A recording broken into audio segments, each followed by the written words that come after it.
Oi, terceiro ano. Tudo jóia aí? Espero que sim.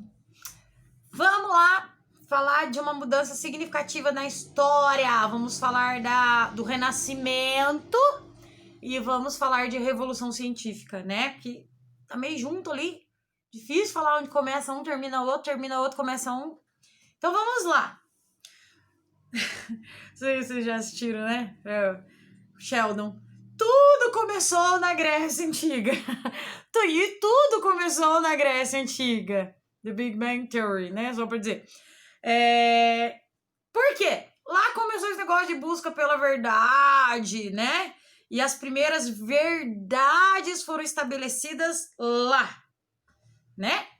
Platão, Aristóteles, esses caras aí que olhavam pro mundo, falavam como era o mundo e a galera dizia: é isso aí, tem muita lógica, beleza. Né? Desde os pré-socráticos isso já acontecia. Mas tem um marco importante aí que é quem? O Aristóteles. Por quê? Porque o Aristóteles, bicho, é um gênio, né? Ele se meteu na área da biologia, da astronomia, da blá blá blá. Mas, como a gente vai falar aqui de revolução científica, duas teorias entram na revolução, né? Revolução. Quando a gente tira uma coisa, tchau, coisa 1 e vem coisa 2. Isso é revolução. Pensa que seria uma revolução comunista. Tchau, socialismo, vem comunismo. Que seria uma revolução... Tchau, socialismo. Tchau, capitalismo, vem comunismo. Uma revolução capitalista. Tchau, socialismo, vem capitalismo. Não é? Revolução. Tchau, um, vem outro. Agora, na área da ciência, a gente fala de teorias que deixam de ser aceitas, né? Uma teoria que vai e outra teoria que fica. Aqui foi a do Aristóteles. E assim, a filosofia vai junto com ele, porque assim... na área da física, o Aristóteles explicava os corpos, né, o movimento dos corpos a partir de uma teoria chamada a teoria do lugar natural.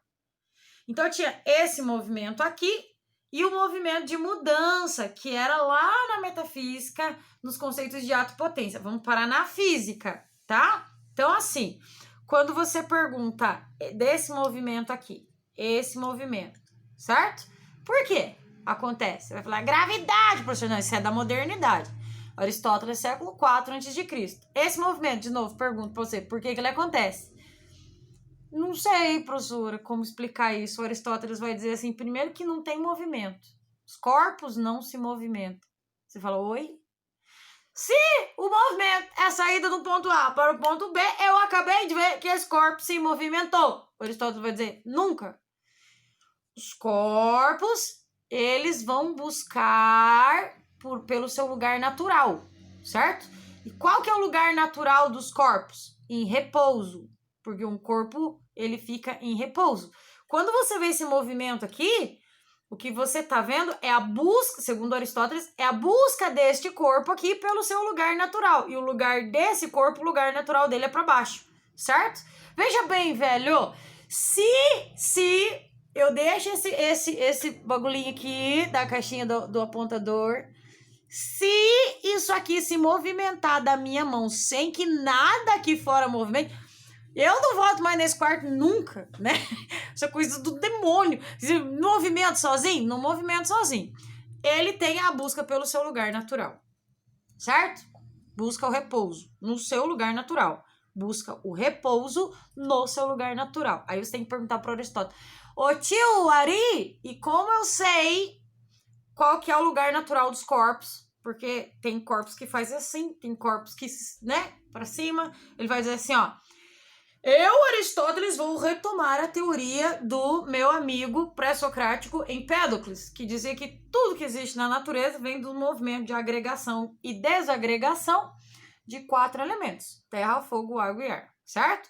Então, tudo que existe na natureza... tudo que existe no mundo tem na sua natureza, na sua formação, esses 4 elementos. E esses 4 elementos, eles têm um lugar natural, né? Então, a Terra, qual é o lugar natural da Terra? Buscar para baixo. não preciso, né, ir lá fora pegar a terra, ele vai para baixo. Tá, e da água? Para baixo também. O movimento natural, o lugar natural da água é para baixo, tá? Não precisa também, você fala, professora, mas aí no estado gasoso ela sobe, mas depois ela desce, chuva chama-se, né? Ela desce. Você sabe que ela desce. Pronto. O lugar natural da água, portanto, é para baixo. E o lugar natural do ar? Se expande, né? Para cima. O lugar natural dele é para cima, assim como o do fogo também é para cima. Se você acender uma vela, ela vai, né? Se você jogar a vela para baixo, o que ela vai fazer? Ela vai buscar para cima. O fogo vai para cima, vai queimar seu dedo. Tá. Então, o que isso tudo que eu disse tem a ver com esse movimento aqui? Porque provavelmente esse objeto aqui, segundo Aristóteles, ele tem na sua natureza mais elementos que tiveram origem ou da terra ou da água. Por isso, ele busca para baixo. Certo? Porque se fosse ao contrário, ele ia para cima, que é a busca do seu lugar natural. E ele ia ficar lá. Esse busca para baixo e ele vai ficar aqui. Lugar natural, portanto, é o repouso, dependendo do elemento que há na formação do corpo. Tranquilo? Essa era a física, tá? A física do Aristóteles. Agora, quando a gente fala de astronomia,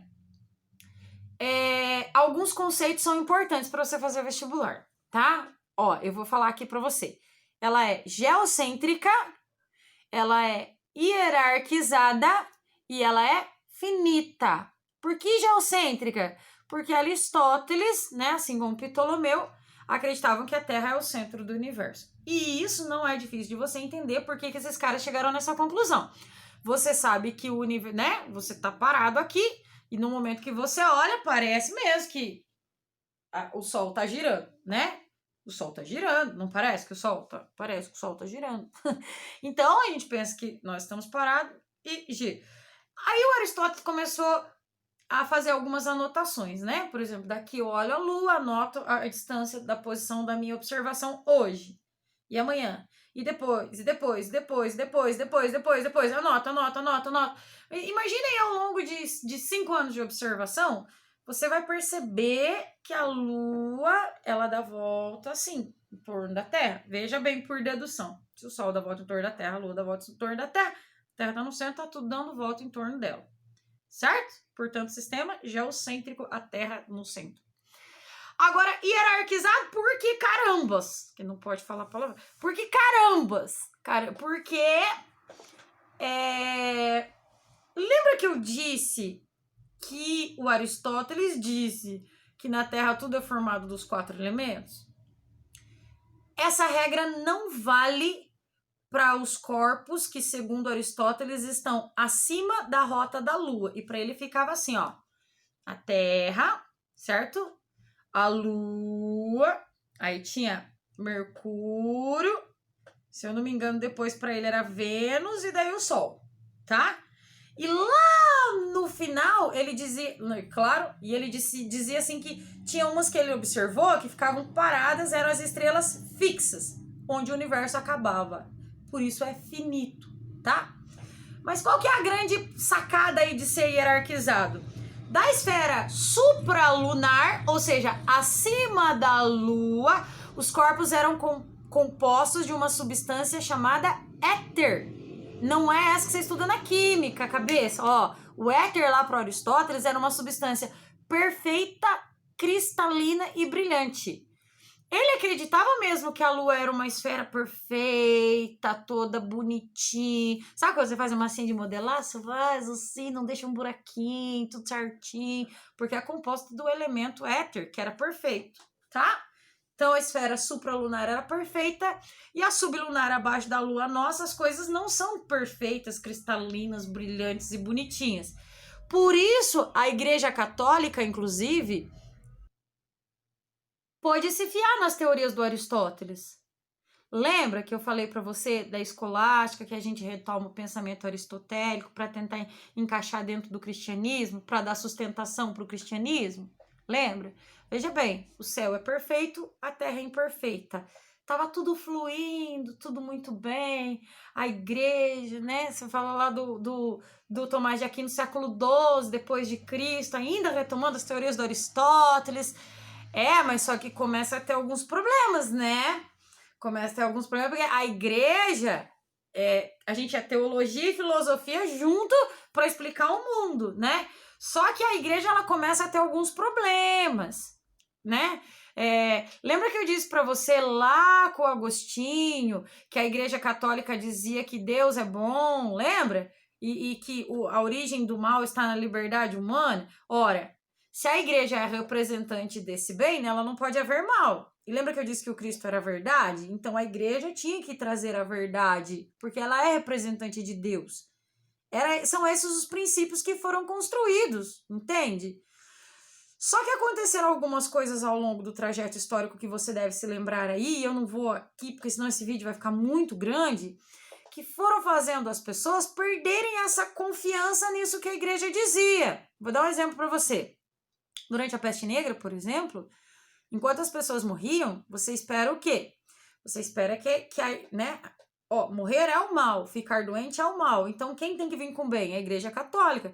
Um dos bens possíveis ali é aquele sacramento que limpa os pecados das pessoas. Mas eu vou morrer, mas pelo menos com a certeza que eu vou pro céu.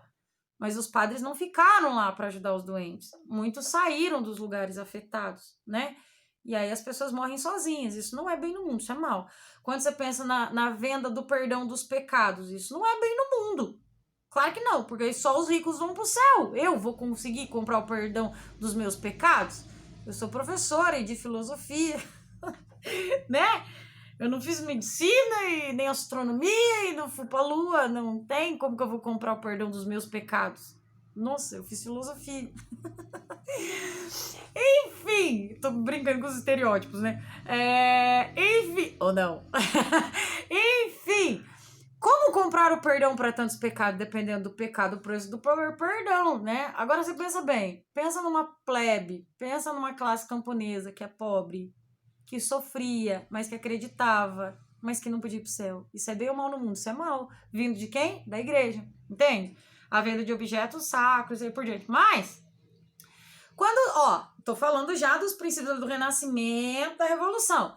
Tem uma classe muito importante que surge. Você sabe que a sociedade lá era estamental, né? Lá durante a Idade Média. Então, a gente tinha aqui, os camponeses, aí a gente tinha aqui a nobreza e aqui o clero. Não saía daqui para lá, não era assim?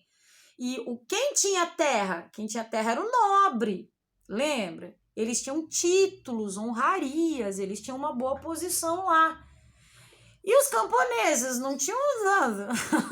Trabalhavam na terra, porque quem que ia trabalhar na terra? Você acha que o clero ia trabalhar na terra? Não ia. Você acha que o nobre ia trabalhar na terra? Não ia. Quem trabalhava era o camponês e pagava imposto para essa galera poder sobreviver, né? Você sabe que esse modelo feudal ao longo da história, ele não vai dando certo, né? Não vai dando certo. As pessoas não dão conta de tantos impostos, elas não ficam felizes, e aí os nobres partem em busca de mais terras e lutas por mais terras e vão empobrecendo, esse modelo vai se frustrando. Mas sabe aquele camponês que ficou doente, aquele camponês que não podia, que não dava conta de sobreviver, né? Ele era expulso do feudo. E aí, isso começou a entrar em crise. Um é expulso do feudo aqui, outro é expulso do feudo ali, outro é expulso do feudo lá. E o que acontece? Formam várias comunidades de pessoas expulsas. Essa galera não tinha título de nobreza, não tinham terra, mas eles trabalhavam, galera. Eles sabiam trabalhar. E eles começaram a produzir coisas. Pensa no período das cruzadas aí, né? Das guerras que a igreja fazia lá pela terra. Então você pensa na galera passando de um lado para o outro, você pensa em nobre lutando por terra, passando de um feudo para o outro, você pensa nas cruzadas, nos soldados de um feudo para o outro. Essa galera que ficava ali, que era camponês, começou a produzir coisa e vender para essas pessoas, certo? Só que assim, a igreja dizia assim: se o teu irmão te pedir uma camisa emprestada, dê 2 a ele. Esses caras produziam uma camisa e cobravam por ela o preço de 2. Lucro, a base do ganho deles era o lucro. A igreja não gostava deles. Aí você pensa, pensa que você é esse cara que morava nesse pedacinho que ficou conhecido por burgo, por isso esse cara ficou chamado de burguês. Você pensa, tá bom. Então vamos lá, você é a igreja, né? Então olha aqui pra mim. Eu tava lá, pobre de maré desci, não tinha dinheiro nem para pagar o perdão dos meus pecados, ia morrer direto pro inferno, pros quintos dos infernos, não tinha dinheiro para sustentar minha família, vivia numa vida medíocre. Agora que eu tô vivendo melhor, às custas do meu trabalho honesto, como assim isso é errado?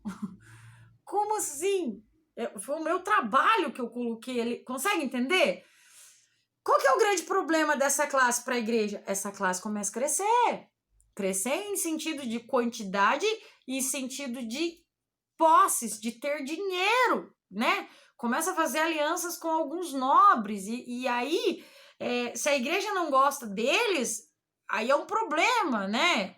É um problema, porque eles passam a ter uma força grande durante aquele período. A gente tem a Reforma Protestante, né? O Martinho Lutero, que vivia lá dentro da igreja. Você sabe que a igreja, ela não deixava ler qualquer coisa, tinha os livros proibidos.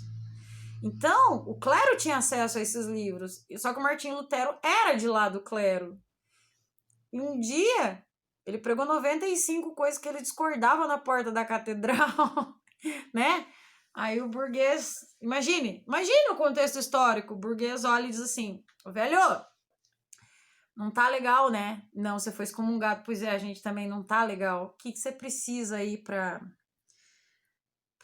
expandir essas 95 teses, essas coisas, essas discordâncias? Ele falou assim, seria legal, não que ele falou desse jeito, tá? Seria legal que todo mundo tivesse uma Bíblia e pudesse analisar isso que eu tô dizendo, pudesse ler, né? Já tinha a prensa tipográfica na época, se eu sou burguês, eu falo, fechou, Gutenberg, vai lá, Bíblia pra essa galera que eu pago, vamos expandir. Quer dizer, aquilo que a igreja trazia como verdade na metafísica vinha caindo por terra. Consegue entender? E todo o sistema feudal, não só a igreja, o sistema feudal vinha corroendo junto. Mas aí, meu querido, você sabe o que houve? O que houve foi que houve um cara chamado Galileu Galilei. E esse cara chamado Galileu Galilei, ele ele aprimorou, né, ali a luneta. E quando ele aprimorou a luneta, ele não se contentou em olhar para as coisas aqui em volta, né? Ele apontou ela para o céu. E quando ele olhou para a lua, ele viu que a lua é toda esburacada, que ela não é bonita, que ela não é perfeita, que ela não é brilhante, que ela é imperfeita, que os corpos celestes são tão imperfeitos quanto os corpos aqui da Terra. Aí não tem esfera supralunar e esfera sublunar como a igreja ensinava, certo? E aí ele começa a defender as teses de um cara chamado Copérnico, que já tinha dito que havia alguns problemas em dizer que a Terra era o centro do universo. E aí a gente tem como contraposição a essa teoria uma teoria chamada teoria heliocêntrica, onde o Sol fica no centro do universo. E o Galileu tinha como provar isso, porque tinha outros planetas com lua dando, mais luas inclusive, né, dando volta em torno deles, e eles davam volta em torno do Sol. Como que a Terra ia estar parada nesse meio? O negócio não ia funcionar, não ia dar certo. Só que agora, isso não era uma observação da natureza, isso era provado por meio de instrumentos, isso podia ser submetido a testes. Consegue entender o que eu estou dizendo? Agora, aquilo que nós entendíamos na área da astronomia que a igreja trazia como verdade, não era verdade, uma verdade absoluta. Era só uma explicação que resolveu as curiosidades humanas durante um tempo. Agora está dizendo, aqui é diferente. Não tem esfera sublunar, né? Não tem esfera supralunar. Na esfera supralunar, as coisas não são perfeitas. Não tem hierarquização. E aí, ao longo do tempo, a gente percebe que dá para se olhar também além das estrelas que ele dizia fixa. Então, o universo não é finito, o universo se entendia na época que era infinito, né? Então, você coloca em xeque, ó, a gente tem uma revolução na área da ciência aqui, né? Quando você fala em renascimento, você revisa os ideais, né? Você revisa tudo aquilo que compõe, você revisa toda essa hierarquia de que Deus vinha primeiro, e aí nós temos um teocentrismo forte, nós temos Deus como o centro de todas as respostas para todas as inquietações humanas, a Igreja Católica muito forte. Isso ali no Renascimento vai sendo aos pouquinhos trocado, vamos dizer assim, por um antropocentrismo, onde o homem e a sua razão está no centro das explicações. Sabe por que renascimento e não nascimento?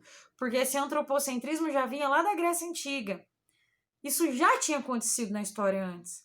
Lembra quando eu disse para você que o Homero, que o Hesíodo, eles explicavam as coisas e a religião grega era muito importante? Aí veio a filosofia explicar as coisas na base racional, sem magia e sem misticismo, lembra? Agora isso renasceu, renascimento.